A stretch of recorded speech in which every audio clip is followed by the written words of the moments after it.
Bonjour à tous et bienvenue dans ce quatrième épisode de notre formation Python. Je suis DevJM et aujourd'hui nous allons voir ensemble les différentes boucles, notamment la boucle for et la boucle while qui sont les plus utilisées en programmation Python. Sur ce, on commence.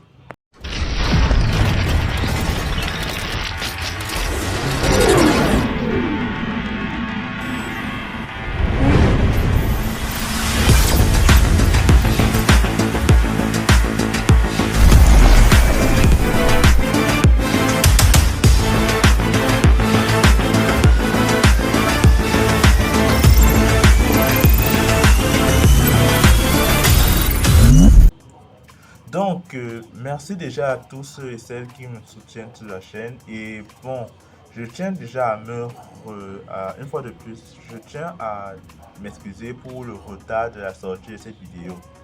J'ai eu pas mal de soucis techniques, notamment avec ma machine sur laquelle je fais les formations. Et bon, en fait, tout ça a profondément ralenti la sortie de mes vidéos.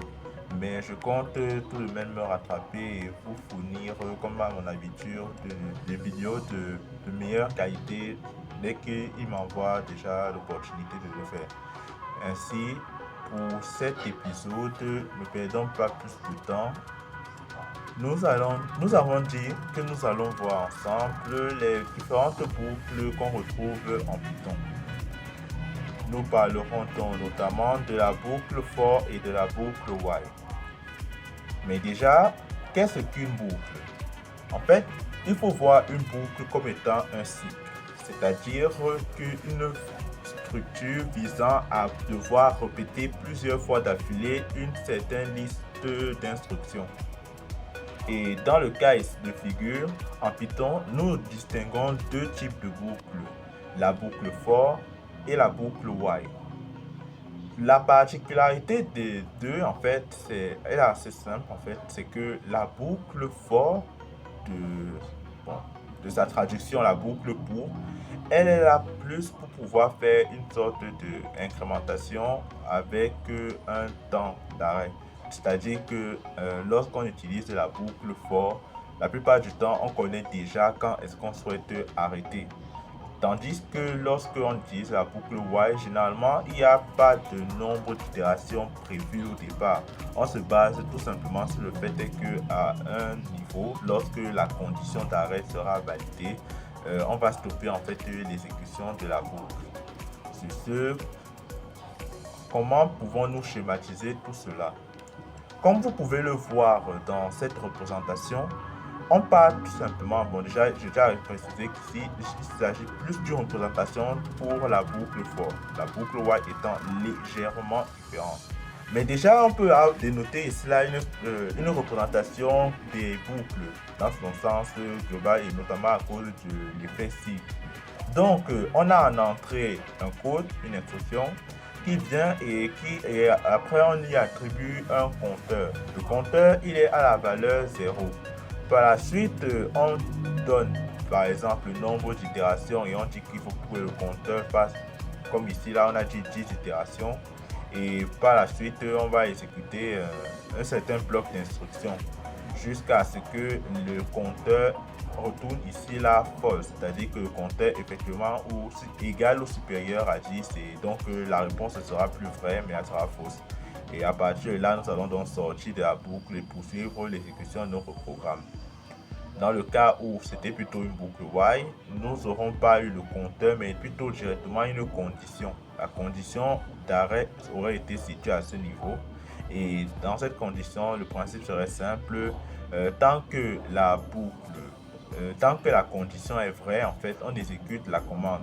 Dès qu'elle est fausse, on sort du programme. D'où le fait que je dis, cette représentation suffit à expliquer en fait les deux thèmes, que ce soit pour la boucle for ou la boucle while, d'un point de vue schématique. Maintenant, attardons-nous plus pour la syntaxe des boucles, notamment pour la boucle for. Déjà, il faut voir dans cette syntaxe j'ai envie de dire, une structure assez simple. Nous avons dans le mot-clé déjà for. suivi d'une variable qui fera office en fait de compteur. Ça sera la variable qui va en fait changer de valeur au cours de l'exécution, au cours des itérations. Et en ce qui concerne, nous avons aussi le int, le fameux int qui nous permet de pouvoir cibler une séquence. Par séquence, si on entend surtout plus des ensembles, des listes, etc., etc.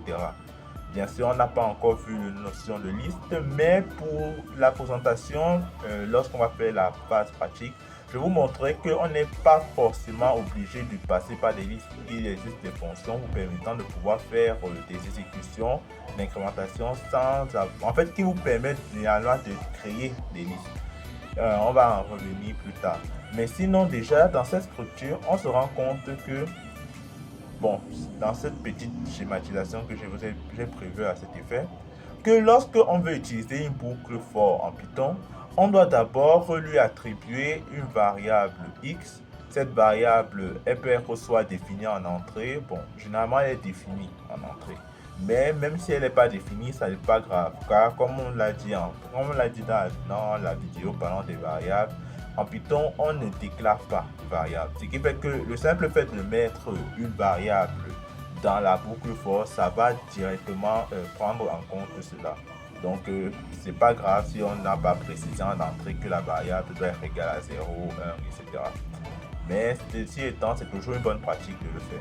Par la suite, nous avons ici notre fameux int qui permet de pointer sur une séquence. Et après, je vous expliquerai dans la pratique comment utiliser range. Mais déjà ici, il faut comprendre que dans cette boucle, il est question de devoir itérer 10 fois la fonction print 0, 2 points, bref, d'itérer en fait, d'itérer 10 fois. Et comme vous pouvez le voir ici, là, nous avons eu l'exécution. Donc, qu'est-ce qu'il y a à retenir? Lorsque on utilise for, on va venir tester si la valeur du compteur est compris dans la séquence ou encore l'ensemble qui a été passé. Du moment que la valeur est contenue dans l'ensemble, on itère avec les différentes instructions prévues dans la boucle. Dans le cas contraire, c'est-à-dire si le compteur a une valeur qui n'est plus dans l'ensemble, nous allons directement sortir de la boucle et nous allons continuer notre exécution. Maintenant, passons à la boucle while. Comme dit plus tôt, là où son confrère, la boucle for, lui, il fonctionne avec un compteur et un nombre d'itérations prévues dans l'ensemble, la boucle while, lui, se distingue avec juste en entrée une condition. La condition, en fait, elle est là pourquoi? Lorsque nous entrons dans une boucle while, on teste déjà si effectivement la condition, elle est vraie ou fausse. En Python, c'est comme ça. C'est-à-dire que lorsque vous allez... Non, en Python, c'est comme ça en fait. Et je crois que même dans tous les programmes, tous les langages de programmation, c'est à peu près la même chose. Donc, on teste en entrée si la condition, elle est vraie ou elle est fausse. Dans le cas où la condition est vraie, par exemple, si vous avez mis que la variable telle doit être inférieure à x ou y valeur, nous allons directement exécuter le bloc d'instruction prévu dans la boucle. De là, nous allons donc exécuter jusqu'à ce que la condition devienne false, c'est-à-dire que la condition est erreur et n'est plus en fait valide. Et à ce moment-là, nous sortirons de la boucle. Je tiens surtout plus à souligner le fait que ici, on se base pas sur un compteur, c'est-à-dire qu'on n'a aucune, en fait, nous qui créons l'algorithme, qui créons le programme, nous n'avons aucune idée du nombre de fois que cette boucle va itérer. On part juste du postulat qu'un jour, elle va s'arrêter car la condition sera effectivement validée. D'où le fait que je vous invite à beaucoup de prudence lorsque vous utilisez cette boucle. Car dans le cas où vous ne prévoyez pas un moment où, je ne sais pas comment on peut dire ça, vous ne prévoyez pas le cas où effectivement la condition sera false, ça sera erronée, et bien vous pouvez vous retrouver avec une boucle qui tourne à l'infini. C'est très bien possible et ça peut littéralement faire péter votre machine. Votre machine n'a pas assez de mémoire pour pouvoir gérer une boucle infinie, c'est logique. Donc, pour la boucle while, c'est un peu ce qu'il y a à retenir. Bien sûr, je vous montrerai en détail dans la phase pratique comment vous pourriez utiliser cette boucle dans vos programmes. Mais sur ce, déjà, on arrive à la fin de la présentation PowerPoint et nous nous apprêtons à entamer la phase pratique de l'exercice. Donc, on se rejoint sur notre VS Code pour pouvoir poursuivre avec les différents programmes que j'ai prévus à cet effet.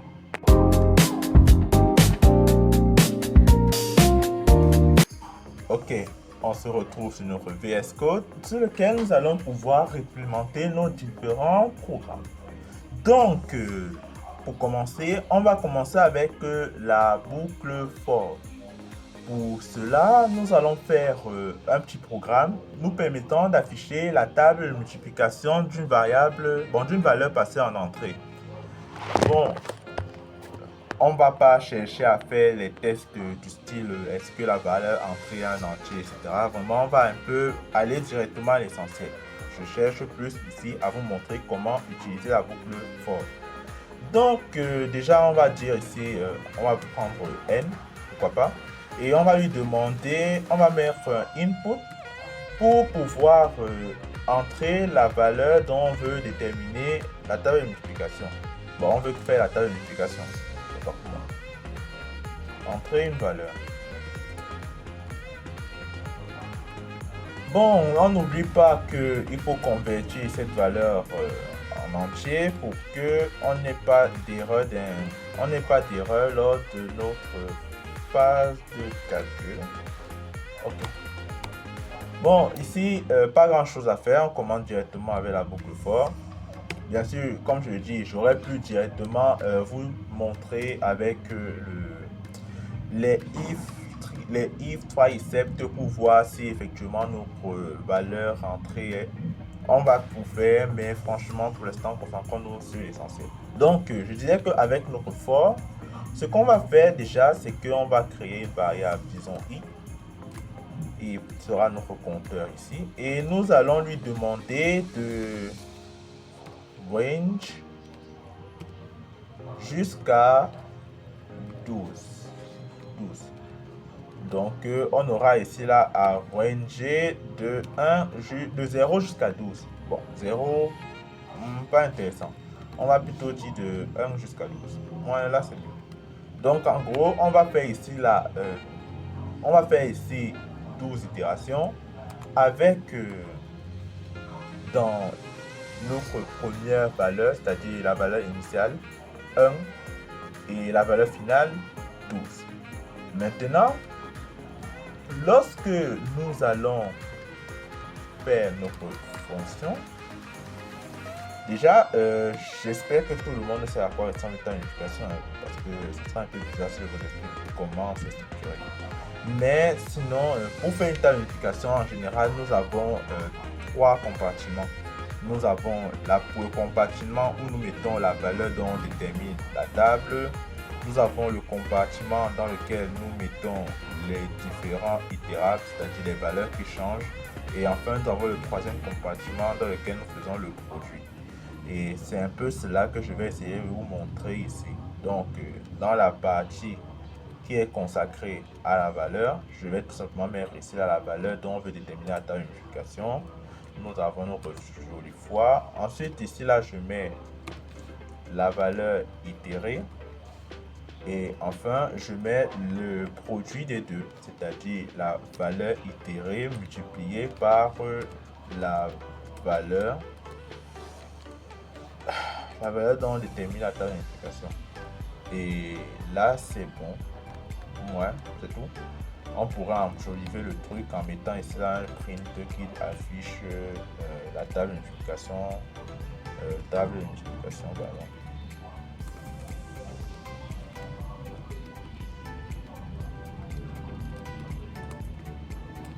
Et on met ici là la valeur n. Et c'est tout, hein. Pas besoin de trop se casser la tête. On peut faire le point, bien sûr dans les codes. Et bon, pour éviter d'avoir des exécutions bizarres, on pourrait mettre ici un triceps. Un triceps. On pourrait mettre try. Bon, déjà tout ça, il va falloir le décaler. Et ici, là, on va tout simplement mettre un bicep. Un bicep. Exception has failed. Comme je l'ai dit, c'est la meilleure manière de devoir faire une exception en Python. Et bon, comme message, nous pouvons mettre tout simplement print la valeur entrée n'est pas conforme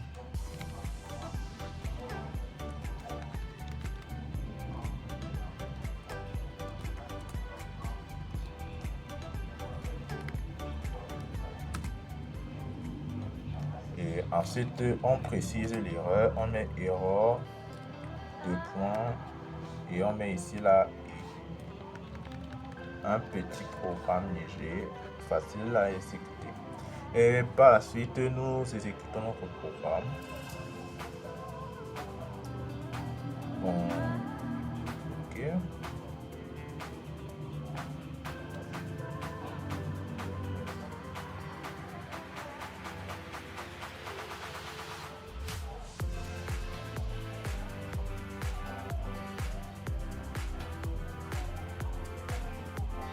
Bon, c'est encore en train de charger.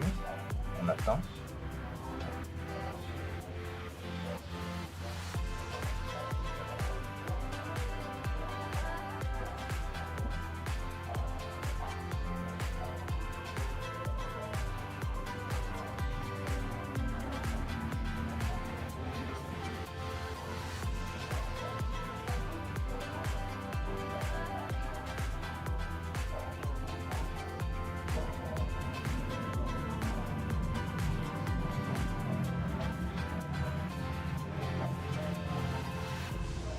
Bon, on entre la valeur. Disons qu'on veut faire la table de multiplication de 6. Ok, il nous a itéré jusqu'à 12. Donc, notre table de multiplication est correctement apparue. On voit qu'il a commencé à 1 et il a fini à 12. Bon, ça veut dire que pour que j'ai une table de multiplication qui finisse à 12, j'aurais dû plutôt mettre 13. Ok. Bon, ça c'est pas trop important, mais déjà vous voyez que effectivement notre table de multiplication a correctement fonctionné. C'est-à-dire qu'on a eu notre table de multiplication on a un peu la valeur, ensuite on a itéré jusqu'à atteindre la valeur finale 11, parce que j'avais mis ici 12. Donc déjà vous comprendrez que lorsque vous utilisez range, qu'est-ce que range fait? En fait, range va vous créer une sorte de liste, un ensemble de valeurs partant de la valeur que vous avez entrée jusqu'à l'avant-dernière valeur, c'est-à-dire jusqu'à la valeur qui précède celle que vous mettez à son extrême. Et c'est à partir de cet ensemble de valeurs que la boucle for va en fait pouvoir itérer. Car, comme dit plus tôt, la boucle for en Python itère sur des ensembles. Il n'itère pas sur une valeur incrémentée, quoi que ce soit en fait. C'est tout simplement ça. En fait, vous comprenez que si j'avais par exemple mis ici, au lieu de mettre, disons, range, etc., j'avais mis par exemple 2, 4 et disons 5, par exemple. Et bien, si j'avais lancé ainsi, on essaye.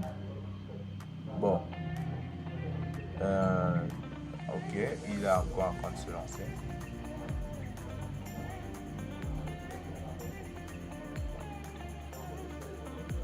J'entre encore la valeur 6.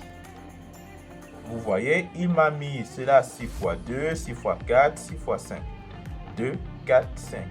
Donc, en fait, concrètement, Contrairement à ce qu'on pourrait le penser, lorsqu'on utilise la boucle for en Python, il est surtout question ici de parcourir une sorte de liste, une sorte d'ensemble. Et cet ensemble, ça pourrait très bien être des chiffres, des lettres, en fait, peu importe, du moment que l'ensemble en question existe. Car lorsque vous mettez un ensemble vide, ouverture, ça va se casser la gueule. Et ça va se casser très très mal la gueule. Donc ne mettez juste pas d'ensemble vide. Et en fait, du moment que c'est un ensemble, ça va aller. Vraiment, avec la boucle for, vous n'avez pas besoin de vous casser la tête à devoir faire des boucles avec des valeurs i plus 1, i plus 2. Non, vraiment, ça n'était pas comme ça. Ça était uniquement dans le processus de l'ensemble que vous allez créer. C'est-à-dire, tout simplement, définissez un ensemble. Ça peut être un ensemble de chaînes de caractères, un ensemble de lettres, etc. etc. et vous mettez, et ça va donner.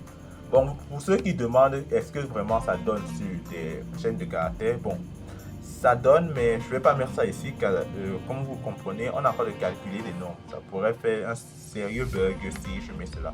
Mais déjà, ça itère effectivement sur les chaînes de caractères. C'est-à-dire si je mets par exemple ici lettres et que, bon, au lieu de chercher à faire ma table de multiplication trop complexe pour ce que je m'apprête à faire, j'affiche tout simplement i comme ceci et que j'exécute mon programme. J'aurais un peu me passer de n, pas grave.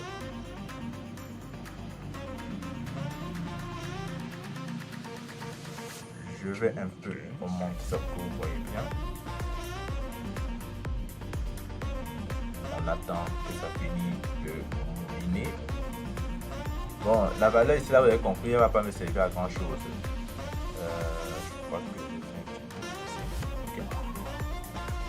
J'entre, disons, ça sert à rien. Vous voyez, ça a commencé à itérer sur l'ensemble lettres que j'ai mis dans mon i. Donc déjà de là, vous pouvez faire plein de trucs fantastiques, vraiment. Vous pouvez faire des boucles de chaînes de caractères, des boucles de caractères, des boucles de mots, de clés. Il y en a plein. Et si vous me demandez est-ce que c'est possible de faire des boucles de type, eh bien, laissez-moi vous dire que oui, c'est tout à fait possible. C'est-à-dire que si par exemple j'ai ici mon ensemble.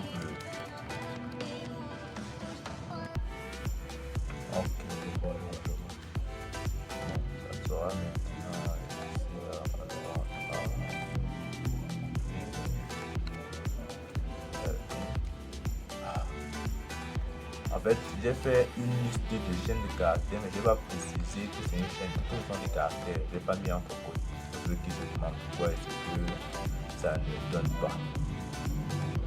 Donc, ici. Et enfin, 1, 2, 3, 4. Voilà. Là, on relance. Vous voyez à quel point c'est pratique d'avoir un tricep. J'ai pas eu d'exécution brutale, même si je ne sais pas pourquoi ça n'a pas affiché directement l'erreur normalement, mais bon, toujours possible d'avoir un tricep. Je mets ici la carte et ça a parfaitement donné. On a itéré à la fois sur la boucle formée par le range et à la fois sur la boucle, bon, et aussi sur le deuxième ensemble formé par les caractères. Et vous voyez, ça a correctement donné.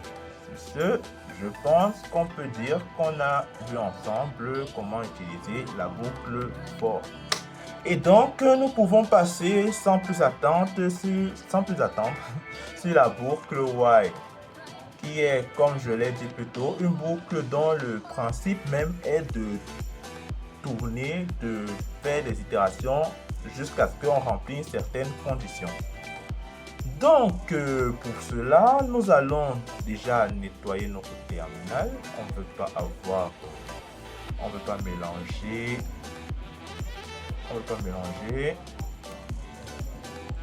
Ok.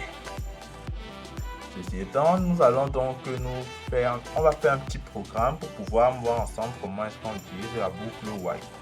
Donc, dans ce programme, disons qu'on veut faire ce que vous appelez quoi? Ah oui, on va faire un programme qui permet de résoudre une équation du premier degré. Bon, vous connaissez tous comment ça fonctionne. On a a de x plus b égale à 0 et il est question de trouver la solution de x du moment que a est différent de 0. En fait, vraiment, on va pas se casser la tête, c'est un truc assez élémentaire. Je ne sais pas si j'ai besoin pour l'expliquer comment résoudre une équation du premier degré. Donc déjà, première des choses, il faut créer l'équation. Donc on va demander ici à l'utilisateur d'entrer A et B. Donc input. En fait, je ne sais pas si je vous l'avais dit, lorsque vous faites en Python, en fait, il est possible d'entrer plusieurs valeurs. C'est juste que... Bon, on va pas perdre le temps avec le fait de devoir entrer nous-mêmes les valeurs, ça sera un peu trop fatigant. Donc, on va directement entrer ici là les valeurs 12. On va entrer ici là. Je vais faire une équation de second degré, de premier degré. A sera bon, ok, je comprends. On va faire la classique avec A égale à 1 in parce que il faut que je vous montre par la suite comment est-ce qu'on gère le cas où c'est égal à 0. Je ne vais pas vous faire une boucle infinie, hein, désolé, mais je tiens à ma machine. Donc ici, ça sera entrer une variable.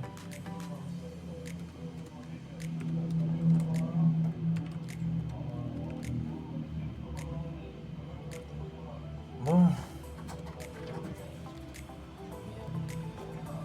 Ok. Entrer une valeur. Bon, je pense que je peux demander une fois d'entrer deux valeurs. Entrer deux valeurs.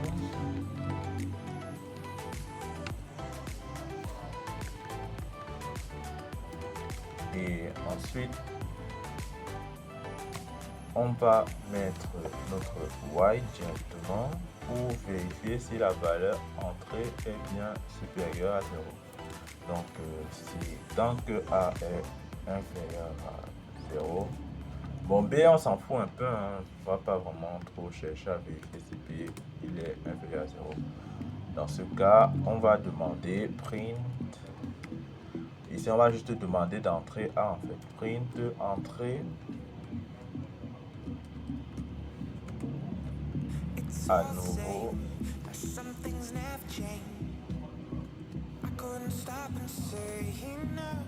À nouveau A.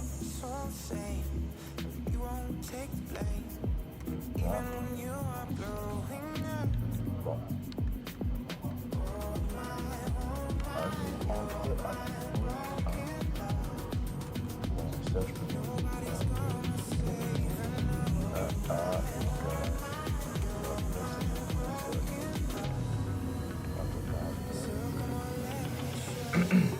Bon, j'explique un peu ce que je suis en train de faire. Ici, on est en train de faire une boucle qui va en fait nous servir de condition à remplir pour pouvoir poursuivre l'exécution de notre algorithme. Donc, déjà, j'ai mis ici un tant que A est inférieur à 0 pour dire que, bon, j'ai dit inférieur à 0, mais en fait, je devais normalement plutôt mettre le différent de 0. Logique. Donc ici là, tant que l'utilisateur va entrer une valeur à A qui est égale à 0, on va venir lui demander d'entrer à nouveau la valeur de A. Entrer à nouveau, bon je vais dire entrer à nouveau A, entrer la valeur.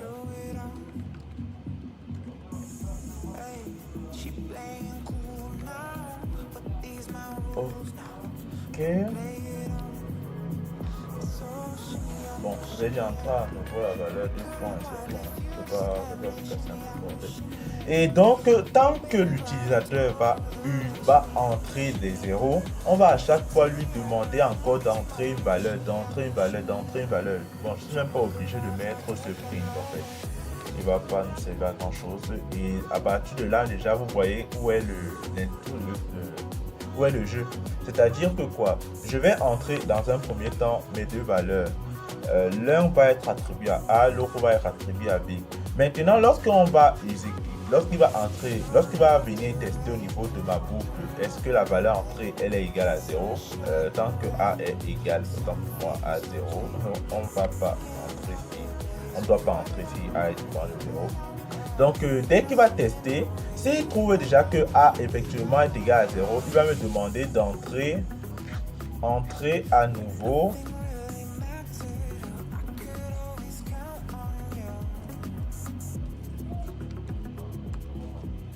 dire la valeur de A.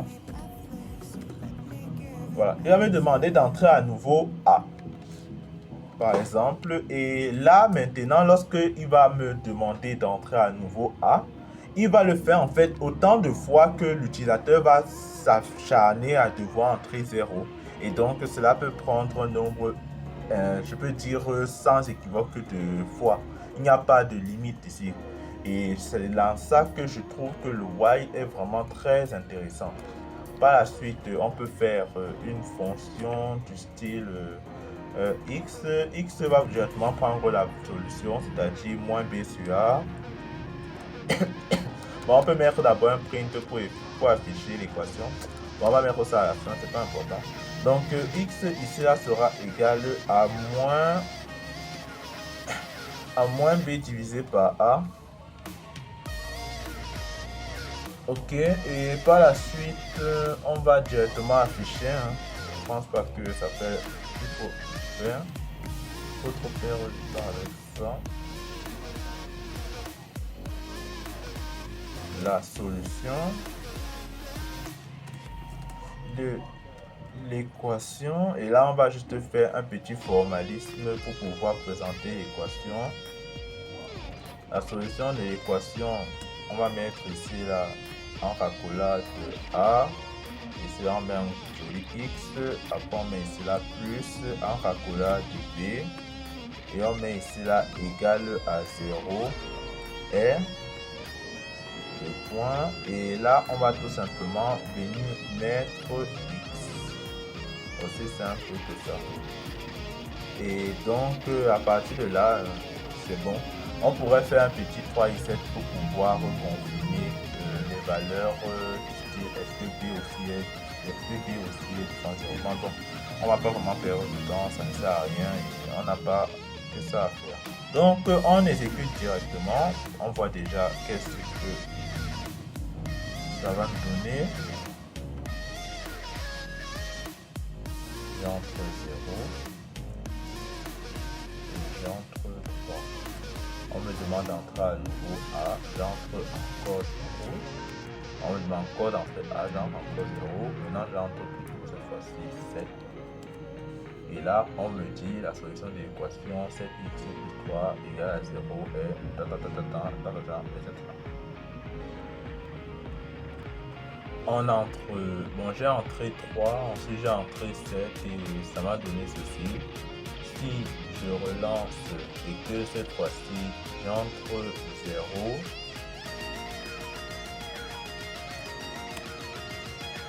et que j'entre disons 3, on demande d'entrer encore A, j'entre encore 0, on me demande encore, j'entre encore 0. Et comme vous pouvez le voir, en fait, ça peut continuer comme ça indéfiniment. C'est-à-dire que autant de fois que je vais entrer 0, autant de fois il va me redemander, jusqu'au moment où je vais entrer finalement une autre valeur que 0. Disons que j'entre par exemple 1. Et là, il a directement trouvé la solution de l'équation x plus 3 égale 0. Et c'est donc comme ça qu'on peut utiliser la boucle while. Bien sûr, vous pourriez faire un programme un peu plus complet avec des conditions et tester les différentes valeurs, etc. Mais vraiment, il faut comprendre que lorsque vous utilisez la boucle while, vous mettez en entrée une condition. En fonction de si cette condition est vraie ou fausse, on va soit, comme dans le premier cas, sauter directement et continuer l'exécution de notre programme, ou entrer dans la boucle, exécuter n fois le nombre, exécuter autant de fois qu'il le faut pour que la condition qu'on a passée quitte de true à false.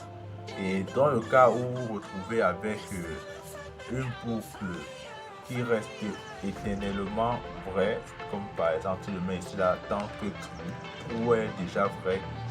Donc ça veut dire que si je lance là maintenant mon programme, ça va bugger en fait, ça va littéralement pas s'arrêter. Et c'est très dangereux de faire ce genre de manipulation si vous n'avez pas de quoi arrêter le programme de force en fait. Donc, sur ce, on peut dire qu'on a fini avec nos différents boucles. Je vous ai montré comment utiliser la boucle for et la boucle while. Je vous ai parlé un petit peu de la particularité de chacune des boucles, notamment le fait qu'avec la boucle for, on connaît le nombre d'itérations et avec la boucle while, on se base juste sur une condition. Et donc, sur ce, déjà, on peut dire qu'on a fini avec la présentation de cet épisode.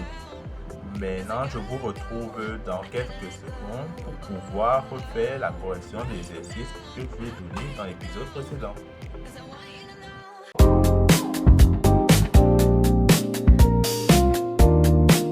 Bon, ok. Déjà, replaçons le contexte. Il était question pour vous d'utiliser les structures conditionnelles if, try et match dans des programmes qu'on a déjà eu à faire, qu'on a déjà eu à créer au cours de la formation. Pour le if, je vous ai tout simplement dit de faire une mini présentation avec cette fois-ci une valeur booléenne qui pouvait être est-ce que vous êtes par exemple marié ou non, ou même est-ce que vous êtes tout simplement célibataire ou non. C'était à vous de décider, du moment que en fonction de si la réponse est vraie ou fausse, on pourrait avoir un message différent.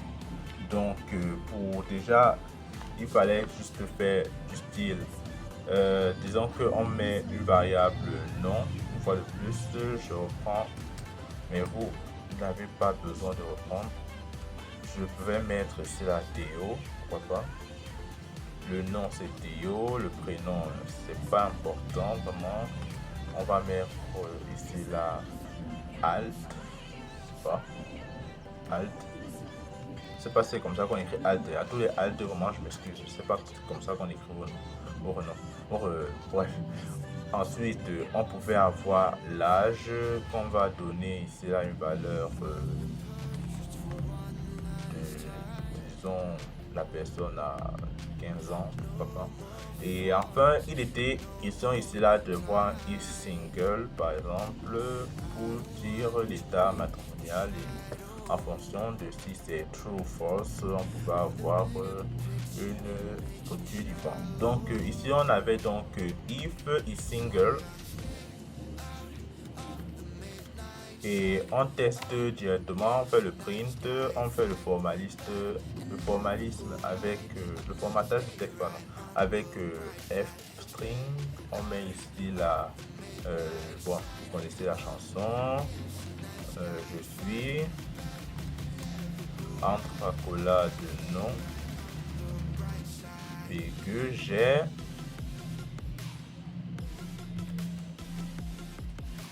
entre accolade âge. Bon, je pouvais mettre je suis avec le nom et le prénom, ça ne dérange pas. Le prénom.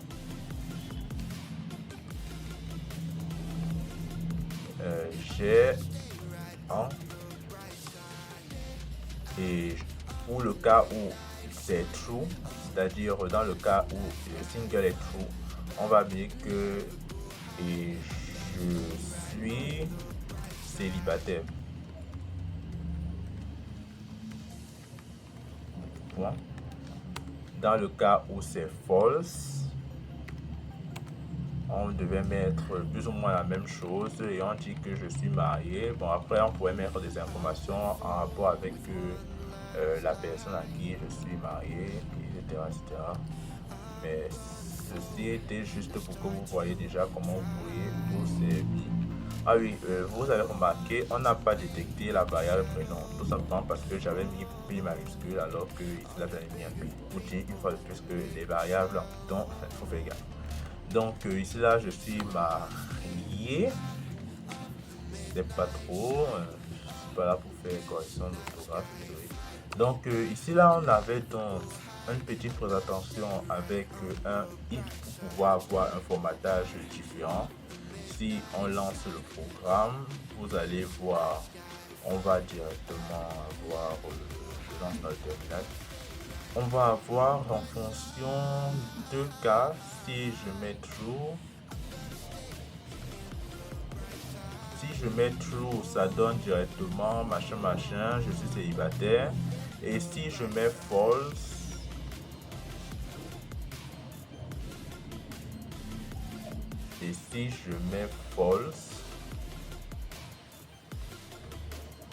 ça va me donner que je suis marié. Et maintenant, on peut passer à la prochaine structure. Pour le try, je vous ai demandé de faire plutôt un programme qui utilise le try. Vous aurez pu reprendre l'exercice que je vous ai donné tout à l'heure, comment faire pour pouvoir avoir le diviseur d'un nombre, mais pour ici, on pourrait plutôt se servir de try dans la recherche des erreurs, la fonction pour le diviseur. Je vais pas vraiment, j'ai pas trop envie de reprendre, c'est long et ça sert pas à grand chose. J'ai même utilisé tout à l'heure try et vous avez vu à quel point try est pratique. Donc on va directement passer à match. Pour match, vraiment pas grand changement. Je reprends encore l'exemple du fruit. Vous auriez pu prendre autre chose que des fruits cette fois-ci. Ça peut être des plats, oui, pourquoi pas, des plats ou des chiffres. Tout dépendait de vous, hein. Vous pourriez mettre par exemple ici un input pour demander à l'utilisateur d'entrer un plat. Et en fonction du plat, vous avez donc un match avec le plat. Et vous devez maintenant tester, c'est-à-dire dans le cas où le plat c'est par exemple le coquille, c'est pas le coquille, on doit afficher je sais pas, afficher un message, un print, c'est pas un coquille peut-être. Et dans le cas où ça ne correspond pas, vous rappelez le fameux default. Vous mettez ce plat n'est pas contenu dans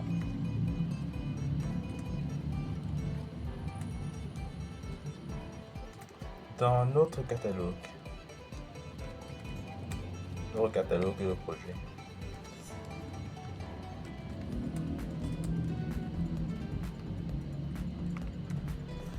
Et donc, si on teste, bon, je pourrais mettre en plus le nom du plat, autant pour moi, mais c'est pas nécessaire. Et si on teste, vous allez voir, on va me demander d'entrer un plat, je vais entrer autre chose que le cookie, et on va me mettre le print du case default. Et dans le cas où c'est le cookie, on va me mettre le cookie, tout simplement.